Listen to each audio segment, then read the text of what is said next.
My kid's starting to become a picky eater. They're getting more selective. If those are some thoughts that are going through your head, you're not alone. Picky eating neophobia is a very normal developmental phase that kids go through, and check out my last video to learn more about that developmental stage. But if you're in that stage and you're wondering, what can I do to make sure that this doesn't stay? Then listen up. The biggest advice I can give you is to keep on the course. Keep offering a variety of foods. Keep offering the foods your family is eating, and always offer something alongside meals that you know your child is going to eat. And if right now all they want to do is eat more of that food and they're not really touching or not really interested in those other foods, stay the course. Don't try to add on additional pressure by saying, eat this, try this, why don't you like this anymore? Any of those comments, while super well intended, can increase the pressure around those meal times. Try to find ways to make meal times fun or present things in different ways. If your child maybe was really into strawberries but they're just not anymore, maybe try to cut it up a little bit differently or present it in a new fun way. Provide opportunities outside of meal times for your child to explore foods. Get them involved in meal times, helping you to cook,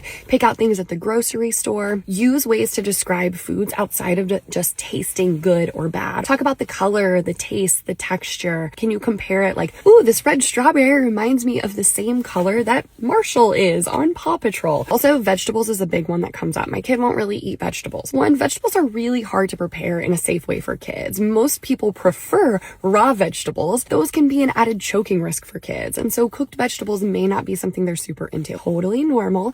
And please know that every pediatric dietitian I've worked with will tell you that they are still getting everything they need if they're eating a lot of fruits. Fruits are not something to be afraid of, and they're a great food to encourage your child to eat, especially during this type of phase. Now, if you are concerned that your child is restricting or avoiding foods to the point of nutritional inadequacies, then definitely talk to your primary care provider and or reach out to a dietitian to see if your child really isn't meeting certain nutritional needs. The reason I say if they're really meeting nutritional needs is because so many foods and drinks are fortified with vitamins and minerals that are essential to kids, because we know that this developmental stage happens. Can really help alleviate some of the pressure that we feel as caregivers to say, you know what, they're meeting what they need, they're growing, they're developing. I don't need to add that extra pressure right now because they're getting what they need. And if we find out that they're not, then working with a dietitian and or feeding therapist can be really helpful in order to figure out, is this actually a pediatric feeding disorder, and additional support may be needed. So to recap, if your child's going through what you think is a picky eating phase, neophobia, there's a lot of different strategies we can use. It's not a one size fit all, but my biggest thing is just encouraging you to keep on the course and reach out to your child's healthcare team